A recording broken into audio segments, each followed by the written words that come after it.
J'aimerais vous inviter à quelques réflexions, parce qu'il y a tellement de choses à dire sur cette thématique, sur le feu. J'aimerais vous parler du feu ce matin. Le feu optionnel, point d'interrogation, ou vital.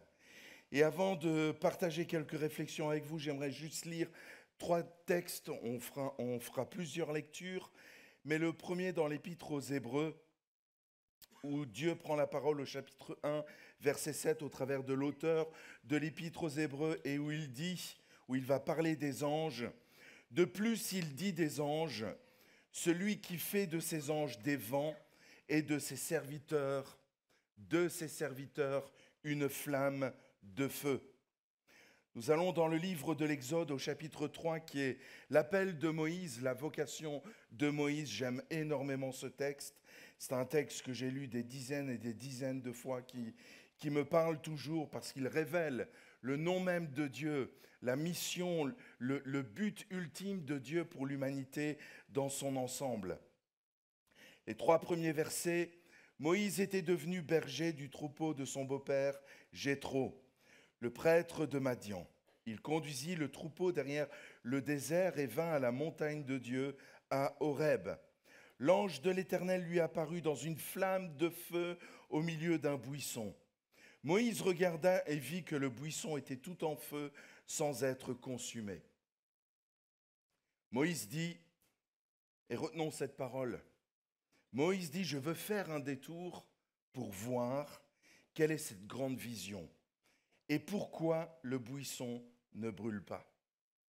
Nous allons dans un texte très connu pour les pentecôtistes et les apostoliques, dans Acte 2, les premiers versets, une histoire qui s'est déroulée à peu près 1300 ans après le buisson ardent. Lorsqu'arriva le jour de la Pentecôte, ils étaient tous ensemble en un même lieu. Tout à coup, il vint du ciel un bruit comme celui d'un violent coup de vent qui remplit toute la maison où ils étaient assis. Des langues leur apparurent, qui semblaient de feu et qui se séparaient les unes des autres. Il s'en posa sur chacun d'eux. Ils furent tous remplis d'Esprit Saint et se mirent à parler en d'autres langues, selon ce que l'Esprit leur donnait d'énoncer. Or, des Juifs pieux de toutes les nations qui sont sous le ciel habitaient Jérusalem. Au bruit qui se produisit, la multitude accourut et fut bouleversée, parce que chacun les entendait parler dans sa propre langue. Étonnés, stupéfaits, ils disaient, « Ces gens qui parlent ne sont-ils pas tous galiléens ? Comment se fait-il que chacun de nous les entende dans sa langue maternelle ? Parthes, Mèdes, Élamites, habitants de Mésopotamie, de Judée, de Cappadoce, du pont d'Asie, de Phrygie, de Pamphylie, d'Égypte, de Libye, Cyrénaïque, citoyens romains, juifs et prosélytes, crétois et arabes. Nous les entendrons dire dans notre langue les œuvres grandioses de Dieu.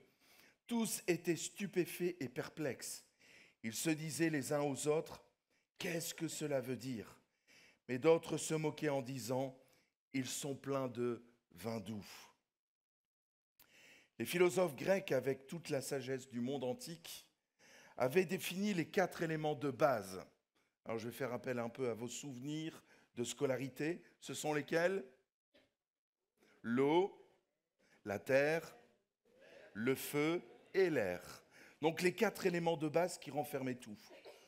Lorsque nous lisons la Bible, nous voyons que le feu devient un peu comme une signature de Dieu.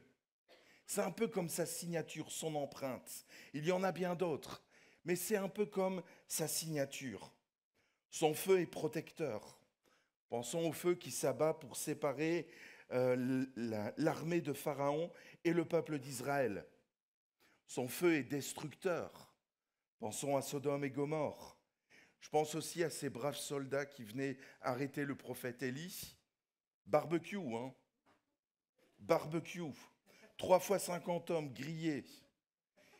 Et le 4e qui vient en disant, « Je t'en supplie, j'ai une femme et des enfants, s'il te plaît, si tu veux venir avec moi. » Le feu de Dieu est destructeur. À la fin des temps, on nous parle du jugement de Dieu, représenté par l'étang de feu. Son feu signale sa présence, justement le buisson ardent. La colonne de feu au-dessus du tabernacle, Élie au mont Carmel et la Pentecôte. Et j'aimerais prendre ces deux textes, le buisson ardent et la Pentecôte, faire un parallèle entre ces deux textes. Ces deux histoires ont à peu près 1300 ans d'intervalle. Et pourtant, elles ont plusieurs points communs. Moïse était certainement habitué de passer à cet endroit avec les troupeaux de son beau-père.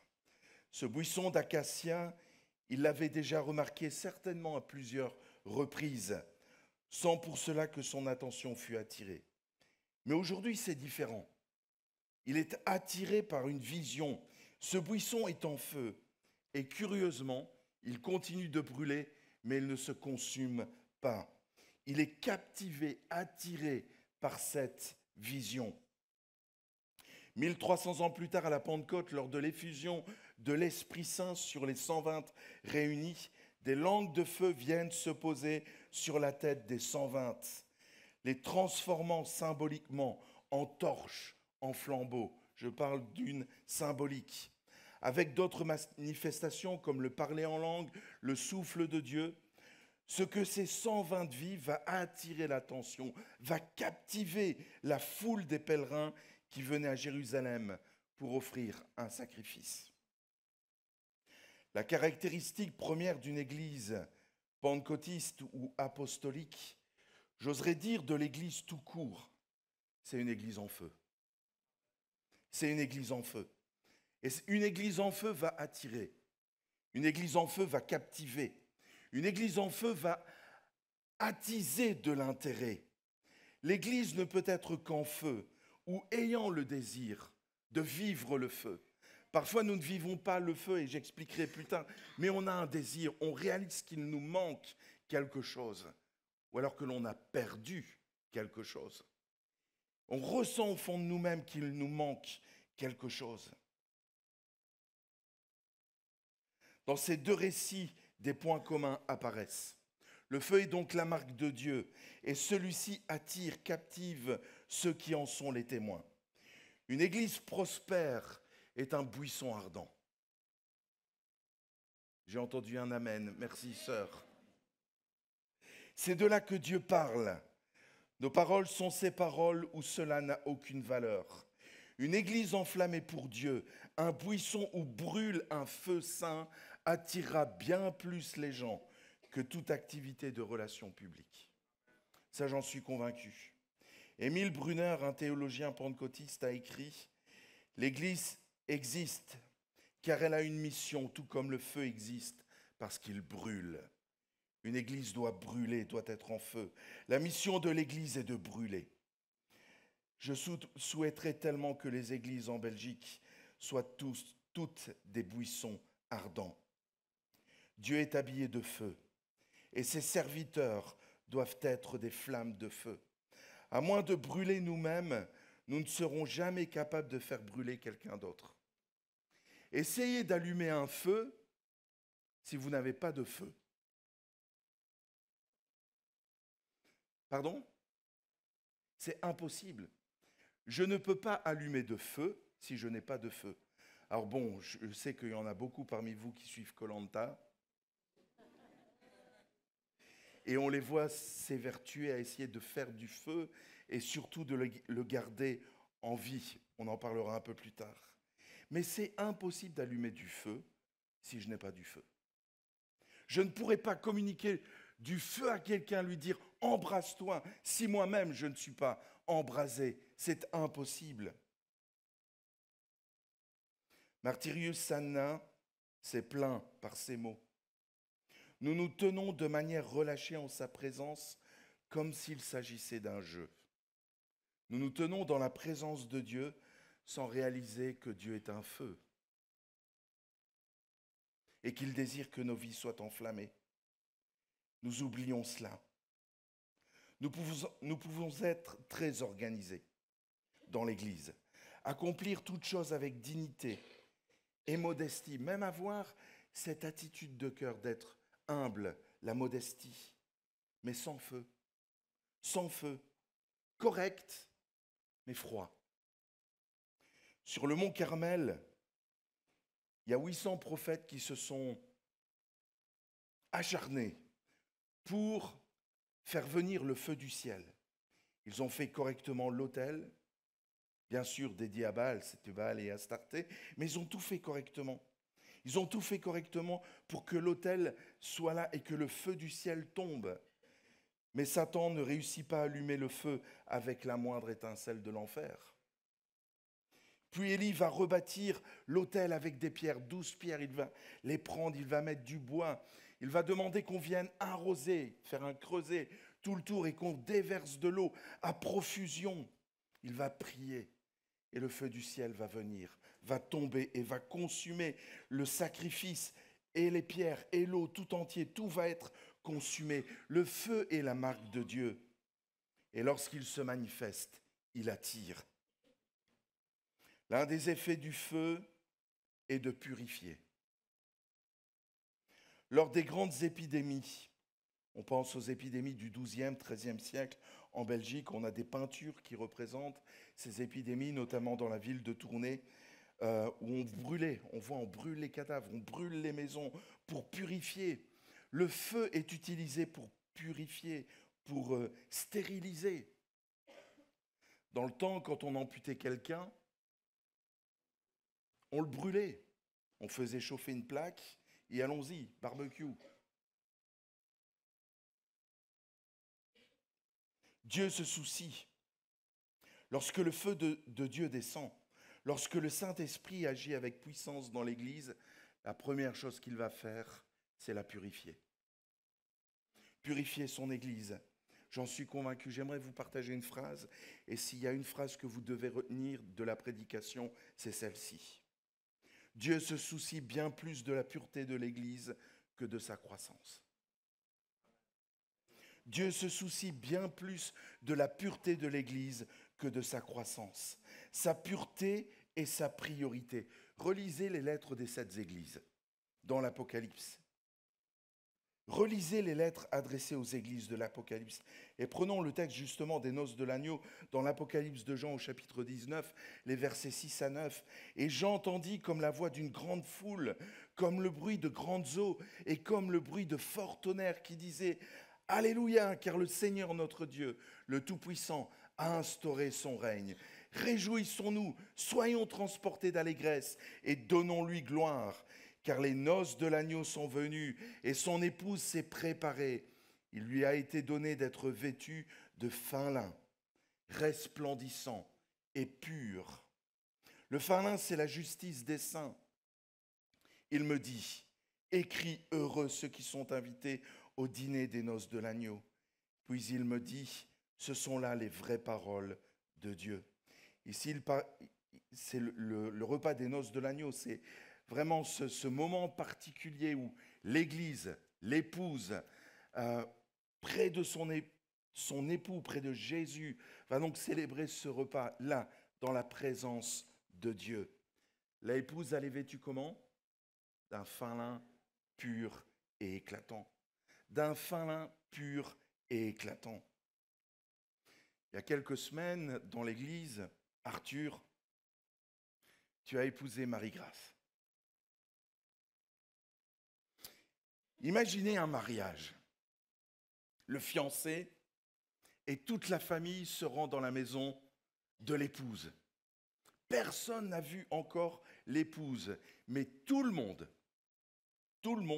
s'attend à la découvrir dans une robe de mariée unique, belle, blanche, rayonnante, parfumée, soignée, belle, éblouissante. Tout le monde aura des yeux que pour l'épouse. Le fiancé est là, il attend avec le bouquet, avec toutes les boutonnières pour distribuer à la famille. Tout le monde est prêt pour contempler la mariée. À sa grande stupéfaction, elle ne s'est pas du tout préparée et elle est dans une tenue que chez nous, nous dirions, elle est habillée comme des baraki. Imaginez la déception du marié. Imaginez la déception du marié. Nous avons marié notre fille aînée. Julien, quand il l'a vue, c'était... Quand tu as vu ton épouse, c'était aussi l'émerveillement. Parce qu'elle s'est préparée. Elle a mis la plus belle tenue. Elle a voulu se faire belle pour son futur époux. Imaginez que le fiancé découvre que sa future épouse ne s'est pas du tout préparée. Habillée n'importe comment. Ce serait une déception incroyable. À plus forte raison, l'Église doit se préparer pour la rencontre avec son époux. À plus forte raison. Vêtue d'un fin lin pur et éclatant, l'Église doit être purifiée, mes amis. Purifiée de tout péché. Éric parlait de la justice de Dieu, de l'amour de Dieu, mais de la justice de Dieu. Savons-nous encore ce qu'est le péché? Avons-nous encore horreur du péché? Ou avons-nous déjà eu horreur du péché? Je suis étonné dans les témoignages de baptême. J'entends maintenant très rarement les personnes dire « J'ai été touché par la sainteté de Dieu, j'ai été écrasé par la sainteté de Dieu et j'ai été retourné par mon péché. Et j'ai demandé vraiment pardon à Dieu. » Non, maintenant c'est Dieu m'a fait du bien. J'ai senti sa présence. J'ai été touché dans mes émotions. Mais la repentance, mes amis, prendre conscience de qui est Dieu, qu'il a payé le prix fort. En effet, pour nous, ça a été gratuit. Mais pour lui, ça a été loin d'être gratuit. Ça nous a été rappelé ce matin. Avons-nous encore horreur du péché? Le péché est déterminé par Dieu, pas par nous. Le péché est déterminé par la parole de Dieu, pas par notre conscience, pas par nos valeurs. Notre conscience, au départ, est déterminée par notre éducation, ce qui devient la norme morale. Si vous grandissez dans une famille où on est habitué à mentir, pour vous, le mensonge sera monnaie courante. Ce ne sera pas du tout un problème. Si j'ai grandi dans une famille où les parents se chamaillent, se disputent, où on est, quand on se parle, à 95 décibels, pour nous, ce sera normal, la colère, etc. Notre éducation va déterminer notre norme morale. Mais la norme morale est déterminée par la parole de Dieu et par Dieu lui-même au travers de celle-ci. Et la Bible nous dit clairement ce qu'est le péché. Dans Colossiens 3, 5 à 9, Paul dira « Faites donc mourir ce qui n'est que terrestre, l'inconduite sexuelle, l'impureté, les passions, les mauvais désirs et l'avidité qui est l'idolâtrie. C'est pour cela que la colère de Dieu vient sur les rebelles. C'est à cela que vous vous adonniez autrefois lorsque vous viviez ainsi. Mais maintenant, vous aussi, rejetez tout cela. Colère, animosité, malfaisance, calomnie, paroles choquantes sortant de votre bouche. Ne vous mentez pas les uns aux autres. Vous vous êtes dépouillés de l'homme ancien avec ses agissements. » Et puis les œuvres de la chair dans Galates 5, 18 à 21. « Mais si vous êtes conduits par l'Esprit, vous n'êtes pas sous la loi. Or, les œuvres de la chair sont manifestes. Inconduite sexuelle, impureté, débauche, idolâtrie, sorcellerie, hostilité, dispute, passion jalouse, fureur, ambition personnelle, division, dissension, envie, beuverie, orgie et autres choses semblables. Je vous préviens, comme je l'ai déjà fait. » Il parle à des chrétiens. Il ne parle pas à des gens du monde. Il parle à une église. « Je vous préviens, comme je l'ai déjà fait, ceux qui pratiquent de telles choses n'hériteront pas le royaume de Dieu. » La lumière et les ténèbres ne peuvent pas cohabiter ensemble. C'est impossible. Pendant des siècles, l'Église a influencé le monde. Depuis des décennies, c'est le monde qui influence l'Église. C'est le monde qui influence l'Église. Il l'influence sur le bien et le mal. Jonathan Black, que vous connaissez, qui est enseignant dans un collège biblique, nous disait l'année passée, il avait fait pendant le Covid un test anonyme où il demandait à tous ces étudiants qui allaient devenir des futurs pasteurs dans des églises pentecôtistes, où il leur demandait « Seriez-vous prêts à marier des couples homosexuels ?» Tous ont répondu oui. Tous ont répondu oui. Le monde nous influence sur la notion de bien et de mal. On entend parler beaucoup du 49.3.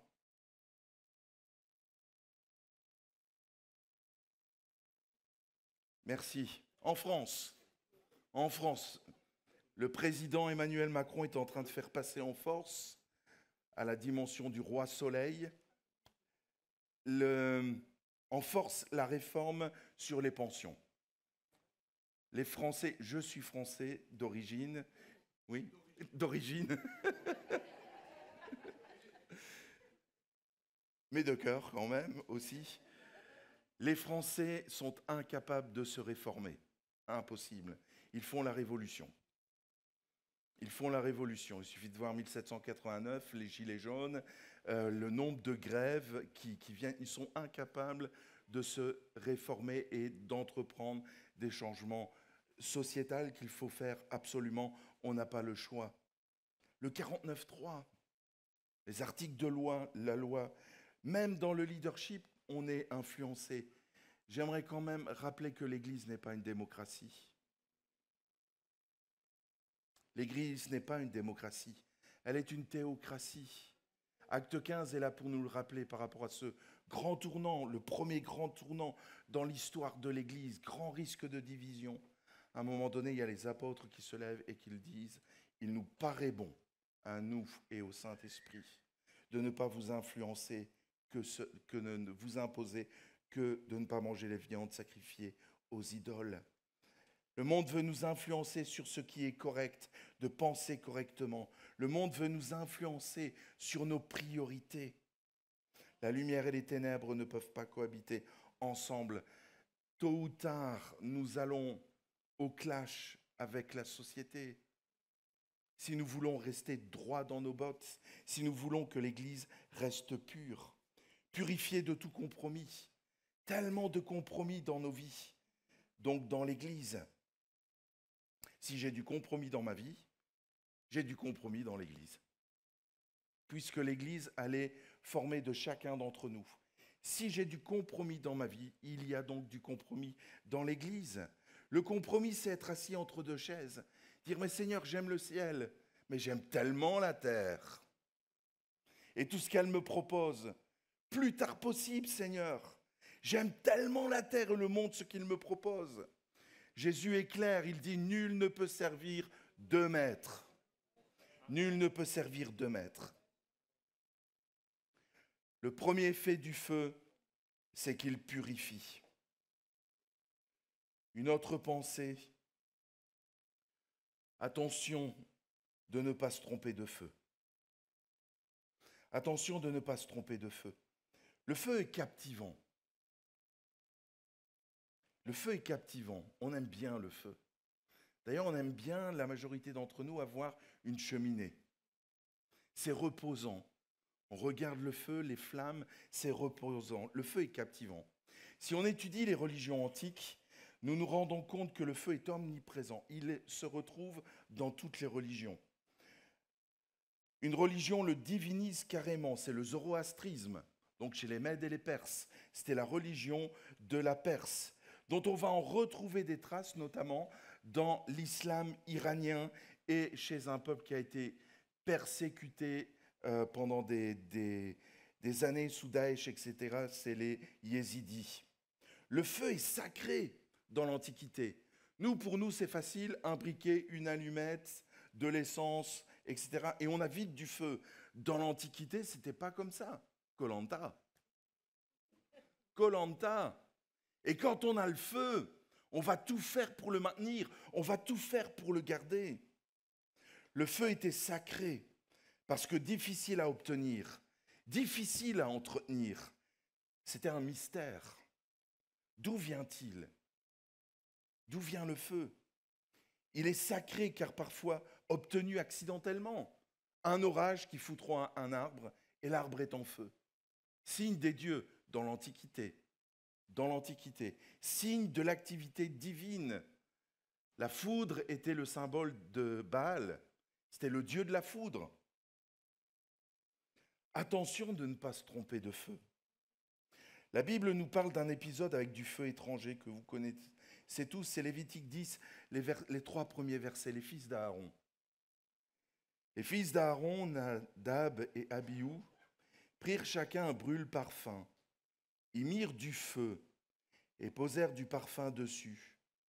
Ça a l'air tellement spirituel, tout a l'air correct. Ils apportèrent devant l'Éternel du feu étranger, ce qu'il ne leur avait pas ordonné. Alors un feu sortit de devant l'Éternel et les brûla. Ils moururent devant l'Éternel. Moïse dit à Aaron, c'est ce que l'Éternel a déclaré lorsqu'il a dit, « Ma sainteté devra être respectée par ceux qui s'approchent de moi et ma gloire révélée devant tout le peuple. » Aaron garda le silence. Nadab et Abihu sont au service de Dieu dans le tabernacle. Le tabernacle, c'était donc cette tente de la rencontre dans le cheminement dans le désert de la sortie d'Égypte jusqu'à la terre promise. Cette tente de la rencontre où il y avait l'autel, où les sacrifices étaient faits, et ce feu devait être toujours animé perpétuellement. Il faut savoir que donc dans le tabernacle, ce feu était allumé, continuellement entretenu par les sacrificateurs. Selon l'ordre de Dieu, le feu qui devait servir au service du sanctuaire devait obligatoirement provenir de l'autel de l'Holocauste. Lévitique chapitre 16, verset 12. Il était formellement interdit d'apporter du feu étranger sur l'autel, c'est-à-dire un feu qui venait de l'extérieur. Donc chaque famille entretenait son feu. On voit ça avec Abraham, quand il va avec Isaac pour le sacrifier. Il prend le couteau, il prend le bois, il prend Isaac et il prend le feu. Il prend le feu. Chaque famille entretenait son feu. Eux, ils ont pris du feu étranger plutôt que le feu qui était sur l'autel. Symboliquement, l'autel représente le sacrifice de Jésus. Le feu étranger pourrait désigner tout ce qui ne provient pas de la croix.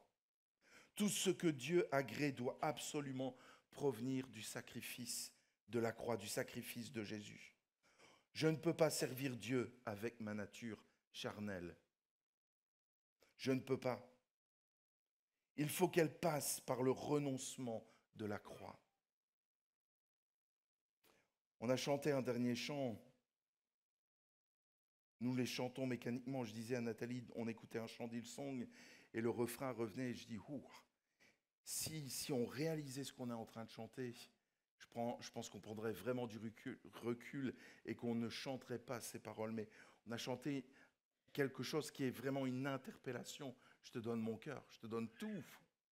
Je te donne tout, je renonce à moi-même. Je renonce à tout, je te donne tout. Notre volonté, nos pensées, ou encore parfois nos ambitions peuvent être considérées comme un feu étranger. Seule l'œuvre de Christ peut être acceptée par l'exigence divine.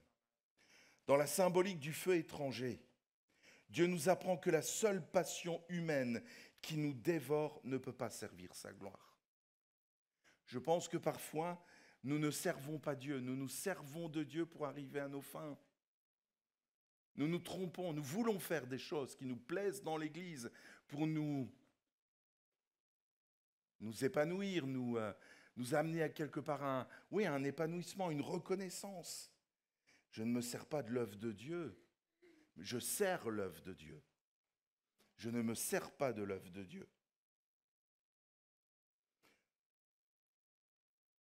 Le feu étranger peut prendre une forme subtile dans nos communautés,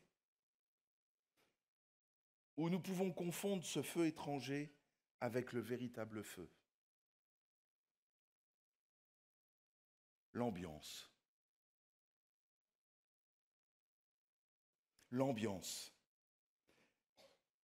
La technique, les réseaux sociaux, l'activisme. On en vient à croire finalement que parfois que c'est ça le réveil, que c'est ça le feu. Attention, je n'ai pas dit que c'était mauvais. Une église qui est dans le réveil, dans le feu, va avoir vraiment une ambiance de louange, etc. Mais ce n'est pas parce que j'ai une bonne ambiance que forcément le feu y est. Ne nous trompons pas de feu. Et parfois, justement, l'ambiance remplace le feu. Parce qu'il n'y a plus de feu. Et on réalise qu'il nous manque le feu. Alors on va le remplacer par une ambiance. Mais l'ambiance n'est pas le feu. C'est un feu étranger. Le vrai feu de Dieu va se manifester dans l'Église, premièrement par la repentance, une ferveur pour les perdus, une ferveur dans la prière et l'intercession, une ferveur dans la communion fraternelle, des baptêmes dans le Saint-Esprit, des signes et des prodiges, de la simplicité, mais une réelle vie. Je suis toujours étonné d'Evan Roberts. Avant de vivre le réveil du Pays de Galles, 13 ans, tous les jours, à la Réunion, pendant 13 ans, tous les jours aux réunions de semaine. Tous les jours. Pas une fois par semaine, pas le mardi. Tous les jours pendant 13 ans. Il se disait, je ne veux pas manquer une réunion parce que si Dieu intervient cette journée-là et que je ne suis pas là, j'ai loupé le coche. 13 ans pour vivre un réveil extraordinaire au Pays de Galles qui va influencer tous les pays anglophones, y compris les pays francophones par la suite, avec d'autres personnes qui vont embrayer dans ce mouvement de l'esprit. 13 années.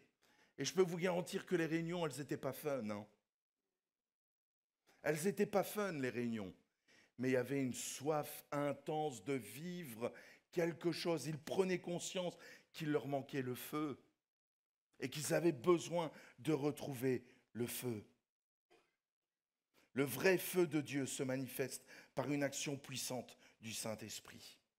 L'apôtre Paul a dit « Ayez de l'empressement et non de la paresse. Soyez fervents d'esprit, servez le Seigneur. » Le mot « ferveur » en grec contient une notion de température. Il peut être traduit par « bouillir ». Bouillir, quand on parle de liquide. Et on va parler de rayonnement quand on va employer des formes solides. Si je chauffe une pièce de métal, elle va rayonner. D'ailleurs, il y a des radiateurs par rayonnement. La chaleur rayonne. Mais bouillir. Paul vivait cette exhortation qu'il adresse aux chrétiens de Rome. Soyez fervents, soyez vraiment fervents, remplis de chaleur pour votre Seigneur, de la ferveur. Le feu, ça s'entretient. Le feu, ça s'entretient. Nous voyons dans la Bible que les sacrificateurs avaient le devoir d'entretenir un feu perpétuel sur l'autel. Pas question de le rallumer. Le feu doit tout le temps brûler. Perpétuel, 24 heures sur 24. Toutes les familles dans le camp d'Israël et en Israël entretenaient leur feu. C'est une question de survie. C'est une question de survie. Lorsque l'on fait du scoutisme, des camps d'ados, ou l'atelier de survie au collège Les Tournesols, avec M. Jautran, on apprend à faire du feu et à entretenir un feu. Comment maintenir ce feu spirituel? Ceux qui suivent Koh-Lanta, levez la main.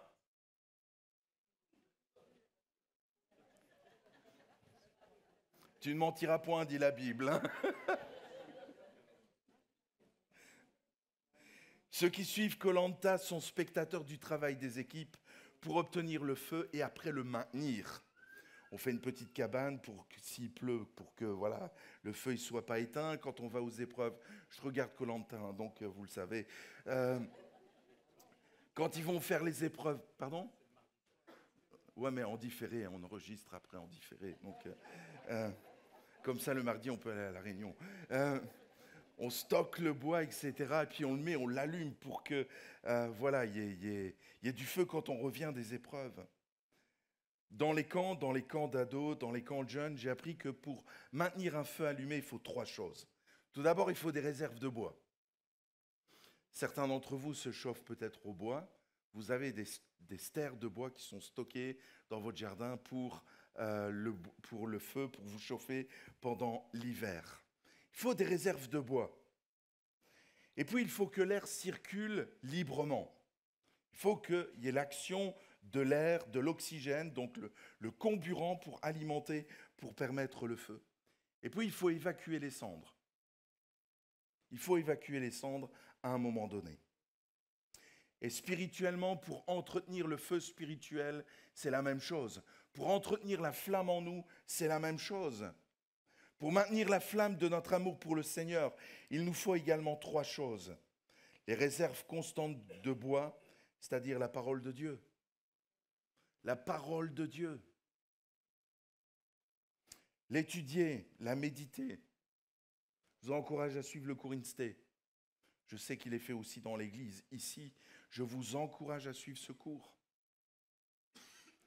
La Bible nous dit que certains chrétiens étaient emportés à tout vent de doctrine parce que justement, ils ne connaissaient pas la parole de Dieu.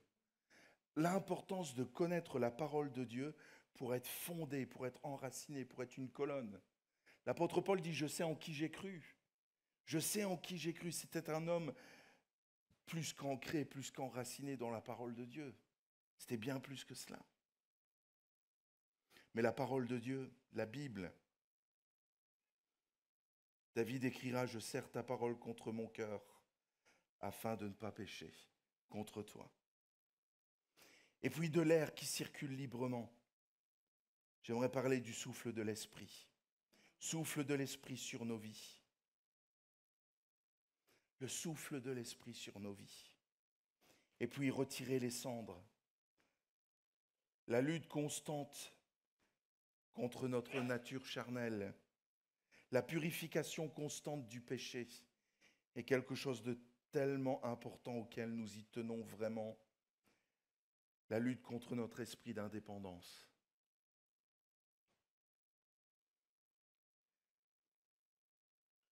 La fin des années 60 ont été marquées par un slogan.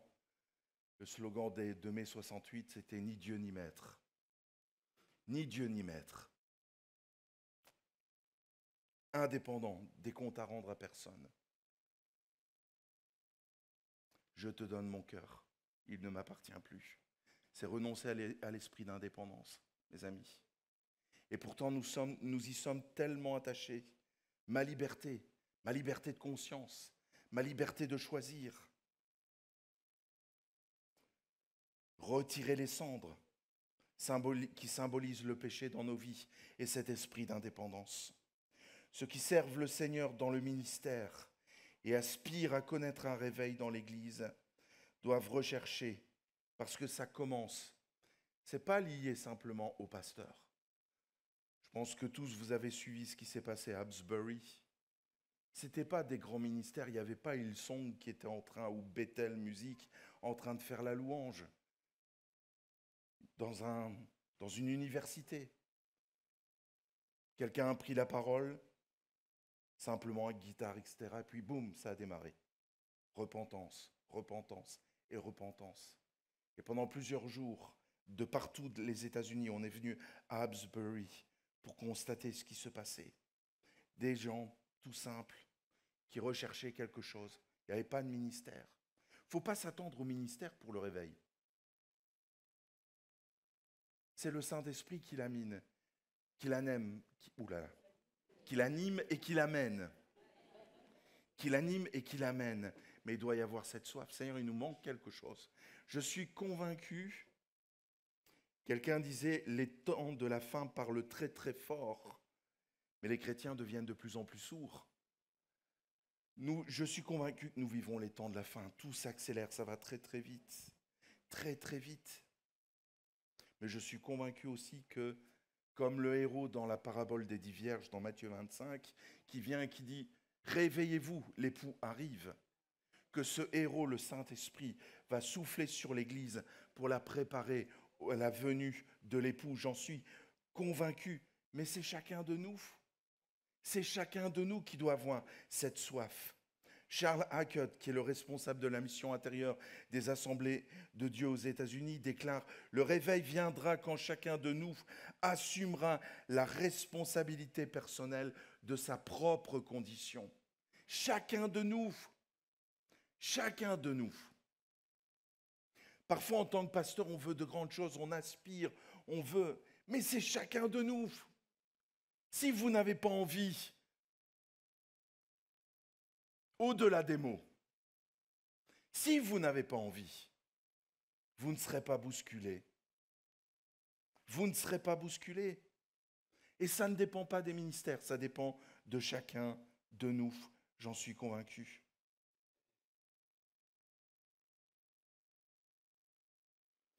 Paul, après sa rencontre avec le Seigneur sur le chemin de Damas, il ne fut plus jamais le même.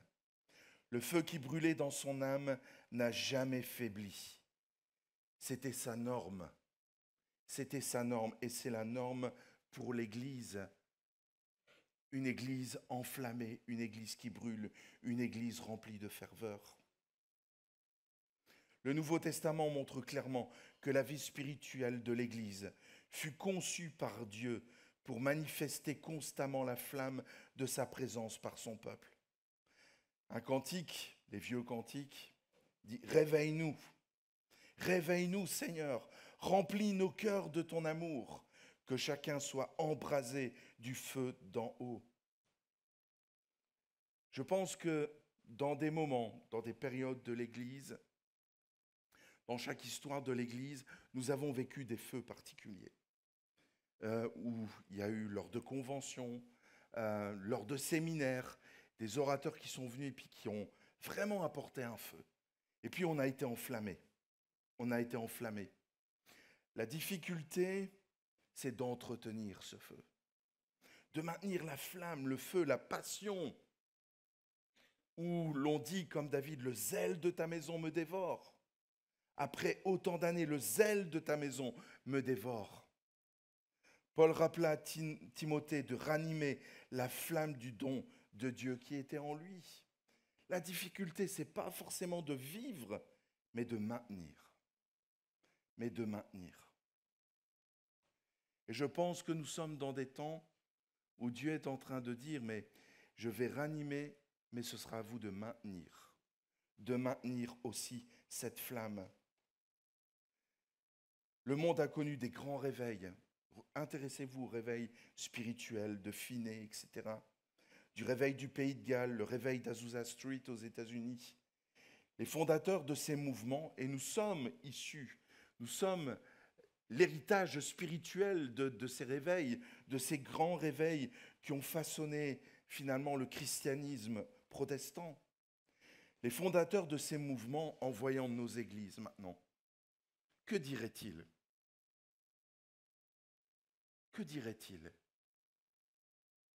Je me pose la question. Mes amis, il est temps de rallumer la flamme de la passion. Vous le faites, j'espère, dans vos couples, où on entretient la flamme de la passion. J'espère que vous le faites. Mais pour Dieu, est-ce que nous entretenons cette flamme de la passion ? Sur la tiare du sacrificateur était écrit « Sainteté à l'Éternel ». Pas n'importe quoi. Sainteté à l'Éternel. Cette phrase n'évoquait pas simplement la nature de Dieu, mais aussi une position pour le peuple de Dieu. Soyez saints car je suis saint. Sainteté, pureté, enflammée. Jésus revient chercher une épouse enflammée, pure, vêtue d'un fin lin, pur et éclatant, mais une épouse enflammée. Je n'ai jamais vu quelqu'un le jour de son mariage qui fait une tête d'enterrement. Oui ou non ? Ou alors il y a un souci. Jamais. L'époux, il a un sourire jusque-là. L'épouse, la même chose. Il y a un feu qui est là. On les voit danser, ils sont beaux, on voit l'amour dans les yeux. Il y a quelque chose de profond, presque mystérieux, de sacré, j'ai envie de dire. Jésus revient chercher une église enflammée. Mais l'église, c'est chacun de nous. C'est chacun de nous. Et les pasteurs, les serviteurs de Dieu qui veulent, qui ont ce souci-là, on sera toujours limité à la mesure de votre désir d'être enflammé, d'être fervent. Que Dieu nous vienne vraiment en aide. Je parle pour moi aussi. Maintenir la flamme, la ferveur. Maintenir la flamme, la ferveur. Que Dieu nous vienne en aide. Nous prions ensemble.